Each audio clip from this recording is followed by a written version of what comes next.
Joining the show today, it's my main man, the everyman, Jonah Dillon, Tigers football beat writer for the Commercial Appeal. But he's been talking a lot of basketball in recent weeks as the Grizzlies gear up for the postseason. JD, my guy, what's happening?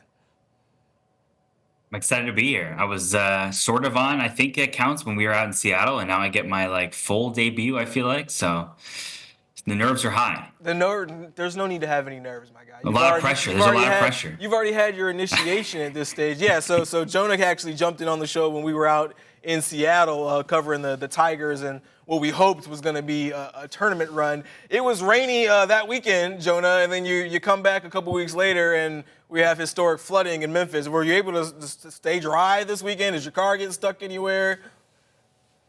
No, I was lucky. My car's parked kind of up high in a garage, and I was hunkered down, and I was watching the Grizzlies. So yeah, I didn't even think about it like that. We really have seen a lot of rain the past couple weeks.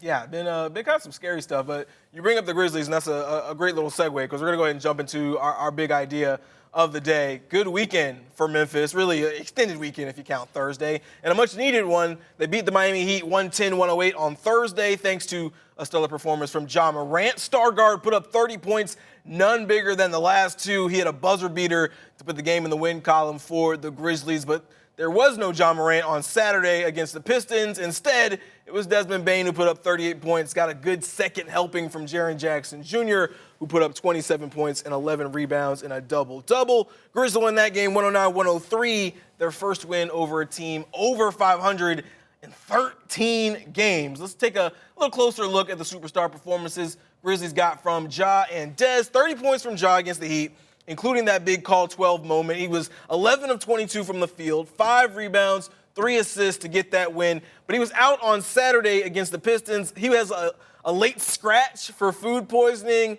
I think it may have really been some heartbreak mixed in there if you looked at his Instagram story this weekend. So Bane comes through as the main man, 38 points, 4 of 7 from 3, and most importantly for both of those, 2 critical wins. So, Jonah, my guy, you had to take in all these things. You're writing about all these games. What'd you like about what you saw from the Grizzlies this weekend?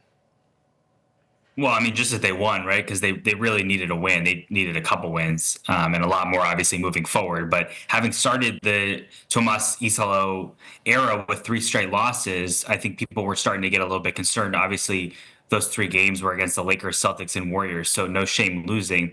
But at the same time, when you keep looking at the Western Conference playoff picture, you can't afford to keep losing these games. And so they really needed to win, and they did. Obviously, the way that they won against Miami with the last second shot from Ja is, obviously, if you're a Grizzlies fan, you've seen that plenty of times because he's just, at the end of the game, I just don't know there's anybody else that you'd rather give the ball to than Ja Morant. I mean, everything you say about him and all the stuff that we've talked about off the court and then the fit and on the court and the coaching change, the one thing that's always kind of been there is, like you said, call 12 at the end of the game. It almost always works. He almost always answers. And he did it again. It was huge for them to get that win. And then the game against Detroit, kind of a different story because he's not there. You know you're going to need everybody to step up. You're going to need the kind of performance that they got from Desmond Bane, which they did. And it was a huge moment because losing that game, I think, would have took a lot out of the team. It would have definitely took a lot of the shine off of that win against Miami. And now suddenly 2 games in a row, a little bit of confidence going into a game against Charlotte that obviously Memphis will be a really big favorite in. And then 3 really critical games the rest of the season. But assuming the Grizzlies beat the Hornets, having a winning streak 3 games in a row going into that stretch, I think is really key just for where this team is in terms of how they feel off the court and synergy and things like that with the end of the season coming up really quickly. Yeah, I think the vibes were not great, right? Going into that weekend, you mentioned the 0-3 stretch. Again, Lakers playing really, really well right now. We know what the Celtics are on as the defending champions, and then you had that 3rd game. So then you come in, we talked to that team in the locker room. And they just were saying we got to flip the script. Ja Morant specifically said we got to flip the script, go get some wins on the road. He obviously delivers one. I think what was kind of interesting is they were very high-scoring games kind of in that homestand, both offensively and defensively. You're not playing great defense, but we think we're seeing improvement on that end of the floor, right? And then you come in to the Miami game, you come into the Pistons game, and you have much better defensive performances than we think we've seen really in a while. And that was really what led to Taylor Jenkins, getting fired is the defensive free fall that the team has felt like they've been in. And so you have a game where you keep a Miami Heat team who, let's keep it real, are not a above 500 team, but you keep them under 110 points. You come in, you do the same with a Detroit Pistons team that's been playing really well with the engine of Cade Cunningham and how great he's been this season. You keep them kind of under 110, 103 points in this instance. And I think you've seen a much better defensive effort, but really it feels like a team that we were wondering were they going to respond well to Tuomas Isolo, and would they, kind of pick themselves up and be revitalized, or would they just kind of fall by the wayside? And, we're talking about maybe being in the play-in, and we're still talking about still being in the play-in, but it seems like they found something here in these last couple of games. Do you think they're responding to Isolo in a positive way, Jonah? Well, yeah, I mean, I think whenever you see a coaching change kind of in any sport, you see a bump right away. Now, it's kind of weird because, like you talked about, because of the competition that the Grizzlies were playing, you didn't see it right away. Like, they didn't win the first game, obviously losing 3 games in a row after the coaching change. But I think if you see the way that the players have talked about the coaching change, obviously a lot of them are really close to Taylor Jenkins, obviously been there for a long time. But it always kind of gives you some juice, and I think that's been important over the last couple of games. I think we're really going to see if there's a payoff from it later this week when they play those games. We're talking about the Timberwolves, the Nuggets, and the Mavericks, all huge games, all teams that are playing for something, especially the game against the Timberwolves, huge game in terms of seeding implications when we're going to look at the play-in, the playoffs, and stuff like that in a couple of days. And I think it's been big. Now, obviously, we knew that there wasn't enough time to institute major changes, and so I don't think we've seen anything. A lot of people maybe were saying, oh, they're going to run pick and roll every single play. Now, we've seen a little bit of that, and I think definitely the way that Zach Edey has played over the past couple of games, you can attribute some of it to Isolo and the way that he's coached. And so I think as we move on here and as there's a little bit more time between games and stuff like that, maybe you'll see a little bit more changes or things that are noticeably different. But so far, like you said, it's been more of the vibes or the way the team feels. And I think we've seen that. I think it's been positive, especially over the last 2 games. Yeah, wins will definitely change the vibes of any locker room. All these guys are competing for something throughout the entirety of the year. But you brought up Zach Edey, so let's go ahead and get into that and talk about the impact that he's had lately. The Grizzlies' big exploded since Tuomas Isolo has taken over, particularly in Saturday's game. He set a Grizzlies rookie record with 21 rebounds against the Pistons, added on 6 assists. And in the last 5 games, 8.5 points, 12.5 rebounds in 25 minutes a game. Isolo showed the big fella some love, especially after Saturday. He also had 6 assists on top of this, but the way he anchored, I mean, plus 20, plus minus stats are always, there's a lot of noise in an individual game basis, but the way he's grasping the tactical nuances, the way his discipline in executing the game plan, and then just relentless in getting after the second shots and screening for our shooters. He's got a very bright future ahead of him. So Jonah, obviously high praise from the interim head coach. What have you noticed about Isolo's use of Edey in the last few games, and really maybe the attitude that you've seen from Edey?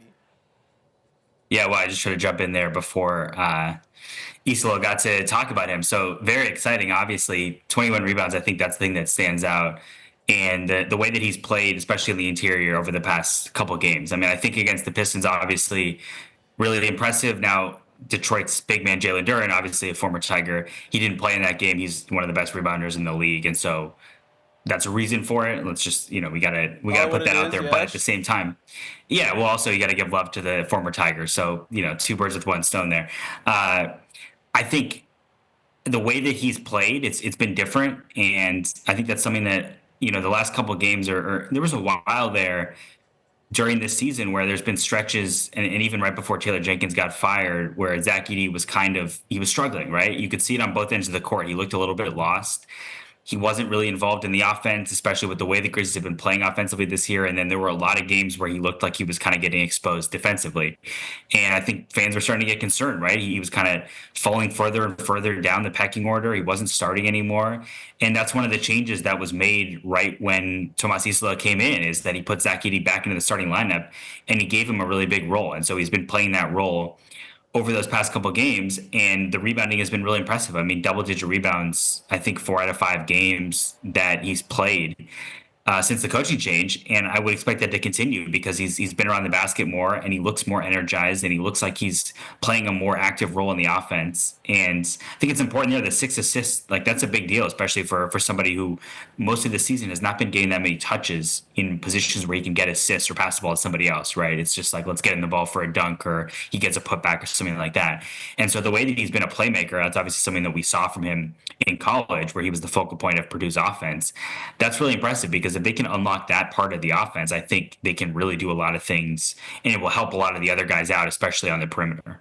Yeah, you make an excellent point. So really all around right there. Let me quickly say hello to everybody who's joined us on the live streams. Apologies, we had some technical difficulties there. But talking about the weekend the Grizzlies have had, and particularly what Zach Edey's been able to do here the last couple of games. And to your point, Jonah, I think he has looked energized. You can kind of tell. We spoke to him in the locker room the last home game, and he kind of mentioned, he felt like he was getting put in positions to be impactful, especially with the pick and roll. And yeah, they're not using the pick and roll every single game, right? But I do think there's definitely been an uptick, and there's been a noticeable kind of uptick here in the last couple of games. I think what I really noticed the most was, especially in that Pistons game, like Isolo is using Edey down the stretch. And I think even though Zach has started a lot of these games, we haven't really seen him close a ton while Taylor Jenkins was the head coach. And I think it's kind of become something of a necessity, right? Because they lose Brandon Clark here in the last stretch of the season. And so ultimately you're wondering, like, okay, what is the Bigs rotation going to look like? Now, granted, in the Heat game, they did close with Santi Aldama, able to stretch the floor a little bit more. But they go to Edey because of the noticeable size advantage. You mentioned Jalen Duren not playing in that Pistons game, but his ability to just not only be a big body, but just be an energetic and really big body. I really see maybe some Zubac in him, from the Clippers in his future. It just seems like he's definitely kind of figured out a space and kind of carved something out for himself here as we go into the kind of final stretch of the season. We'll see what he's able to do. Let's kind of talk about what the Western Conference is looking like. Tighter than teeth when you don't floss. These are currently 4 teams tied at 46 and 32, what is essentially the 5th seed. The Denver Nuggets are in 4th place, but they're only a half game up on all of those teams. Golden State, the Clippers, the Timberwolves, and the Grizzlies make up 5 through 8, all at 18 games back of Oklahoma City. The Grizzlies have 4 games left, and kind of the easiest way to think about it is that 2 games keeps them alive to avoid the play-in, but not really a guarantee. And then you have the records against 4 through 8. They're winless to the Clippers. They lost the tiebreaker to the Warriors, but they're 2-0 on the Wolves and 1-1 with the Nuggets. They play both of those teams this week, meaning they got a good chance to gain some ground. There's the graphic we were looking for. They play the Timberwolves on Thursday. They'll play the Nuggets on the road on Friday. Jonah, how do you see the West shaking out? And in particular, what do you think about these last couple of games that we got going against in the head-to-head? Yeah, well, some of these I've been seeing on like the past couple of days, everyone's throwing out these like multiple team tiebreak scenarios. I'm sure you've seen them too. Yeah. And I don't even know where to start with some of the 4-team tiebreak, 5-team tiebreak, because usually you just think about it like, okay, well, the Grizzlies have the head-to-head over this team or that team, but it's not even going to matter because, like, for example, the Timberwolves, right, even if Memphis loses on Thursday, they'll still have the tiebreak 2-1 over them. But then if you end up in a situation with a 4 or 5-team tiebreak, it doesn't matter who you are. Throw all that out of the window. 1-1 against that team. Yeah, so... And the thing is, I think the one thing that you can kind of take away, and I don't want to, obviously we don't need to spend time every single scenario because that would just be the whole show and nobody would be interested in it. But the thing that's kind of gone throughout the season, right, is the Grizzlies have not played well against good teams, right? And these teams ahead of them or that they're tied with are good teams. So when you look at these tiebreak scenarios, if you end up in a situation, this is just speaking broadly, end up in a situation where you're tied with a couple teams, one of the tiebreakers is your record against those other teams. And the Grizzlies are, one of the reasons the Grizzlies are like 8th, I think, right now, even though all those teams are tied, is because they don't have a good record against good teams. And so a lot of these tiebreak scenarios with multiple teams end with the Grizzlies kind of being below these other teams because of that. And so that means you've got to win, you've got to put yourself ahead of them. Now, a lot of it, you can control your own destiny, right? Just beating the Timberwolves on Thursday or winning out and beating the Nuggets, then you'll put yourself ahead of those teams. If the Grizzlies go 4-0 this week, they'll kind of ensure that they're ahead of those teams and they won't have to worry about it. So those 3 games are huge. Obviously, like I said before, the Charlotte game you have to win. That's if you lost that game, it would be pretty cataclysmic given where Charlotte is this season. Then the other games, they matter a lot to these teams. And boy, the Thursday late tip off against the Timberwolves, fly to Denver and play the next night against Denver. The schedule makers were not kind to Memphis in that one. That's going to be a really tough back to back, and I think will tell us a lot about this team. Yeah, I think you got to be encouraged at least a little bit, especially with these last couple of games. I think if they would have kind of continued their trend of not beating plus 500 teams, especially when you talk about that Pistons game, I think you're probably settling almost for them to be in the play-in. Now you've got a little life here if you're the Grizzlies. You're talking about playing a Charlotte team that is not good. They're not playing for anything. I think they've shut down LaMelo Ball for the year as he kind of figures out what's going on. They're actually playing. They're playing to lose. So yeah, that's even they're better. playing to lose. Right? They want Yeah. they want better lottery position, right? So they have nothing to play for. And then you're talking about playing 2 West teams where the two you're 1-1 against the Nuggets, but you didn't play either of those games with Nikola Jokic, right? But I think you had to be encouraged by having the 2 wins against the Timberwolves. Both of those games kind of came down to the wire, right? But the Timberwolves are a team that's playing a lot better. So I think you get a win over the Timberwolves, and you maybe lose to Nikola Jokic and the Nuggets. You don't want to, but no harm done necessarily. You want to hope you land maybe in that 6th spot, and you're just avoiding the play-in at kind of at all costs. And you make a great point. Either way, they've dug themselves into this hole because they haven't been able to beat any teams above 500 before Saturday since early February, and that's just inexcusable, however you want to put it. But you got to hope that they can close these things out. You're talking about having those games, Timberwolves, Nuggets, and then you close the season with the Dallas Mavericks, who somehow, some way have put themselves at least in the conversation for the play-in, right? I think there's a scenario here where we talked to maybe before this stretch where you're like, if they end the season, 5-1, that's probably absolute best case scenario. It looks like maybe, in my estimation, maybe a 4-2 kind of stretch. What do you think? Yeah, I mean, like you said, that the win against the Pistons was encouraging because it was against a team over 500. Cade Cunningham played in that game. He'd been out for a couple weeks, and he played, and the Grizzlies beat the Pistons on the road without Ja Morant. Like that meant something, and I think that gives you confidence, especially if you're going to that game on Thursday on a 3-game winning streak. I think, to me, like that's the game that everything is going to kind of hinge on, is the game against the Timberwolves on Thursday, because like you said, this is a team that's been playing a lot better than the last time we saw them when they were here on MLK Day against the Grizzlies and kind of melted down the stretch. But if the Grizzlies lose that game, like I said, then you're going into a back-to-back with travel the next day against Nikola Jokic and the team. Again, the Nuggets have been struggling, but they're going to be probably favored in that game. And so if you're coming off a loss, I think it's going to be difficult to regroup for that one because there's so little time, and it's just going to be a difficult kind of schedule game. And then the last game of the season, if you lose those 2 games, you might already be in a position where you need help or where you're going to end up in the play-in.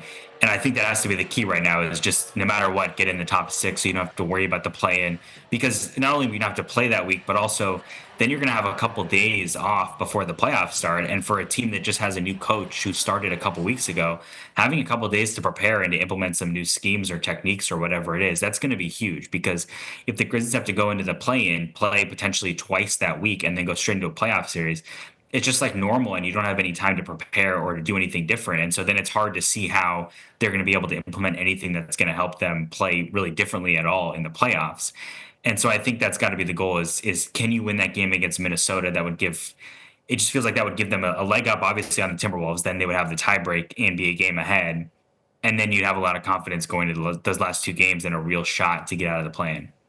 Yeah, all excellent points, Jonah. I think your point, especially about avoiding travel, or kind of the back-to-back kind of scenario, I think is really important. If they do end up in the play-in, you want to end up in that 7 spot, right? Not in the 8 spot. You're talking about potentially having to play Oklahoma City. We might as well, say Cancun on 3, the way Oklahoma City has looked. Although the Lakers, did, give them a pretty good black eye the other night. When you think about what Tuomas Isalo has been able to do in the last several games, I think you can find some encouragement. But I think the real test will be, how do you handle these 2 teams out west that you are gunning for that final 6 spot? in the Western Conference. So we'll see how that goes. The last thing, this is not necessarily on our plan for the day, but John Morant did get fined that $75,000 for the gesture he made the gun gesture that he made that he was warned not to do against the Miami Heat. What do you think about that? Did it feel like defiance to you, or was it like, just Ja being Ja? You think he even thought about it when he did it? I mean, I feel like probably. I think obviously because that was kind of the story of the NBA the day before that, or the day of that game, was like the fine and Buddy Hield in the game before and all that stuff. And obviously that speaks to where we are at the NBA, that the playoffs are starting in a week, and we were talking about 3-point celebrations all day before the game. But I think he did. Obviously, he didn't play in that game on Saturday, so we didn't get to see if he was going to do it again. Look, everyone's already talked about it a lot. Like, people across the NBA have done that celebration, including that night. Also, like, I think we saw LeBron James doing it in that Warriors against Lakers game, and we saw a lot of other players doing it. So it's not new. Obviously, we know all the history with John Morant and guns and stuff like that, and so that's why the NBA is doing what they're doing. As long as if he does it again, then obviously the NBA is going to again have to weigh in, and we'll be talking about it again. If he doesn't, I feel like hopefully we can all move on, but you never really know, so we'll see on that one. Yeah, the NBA feels this strongly about it. We may be talking about a potential rule change or something if they really don't want to fine people all the time.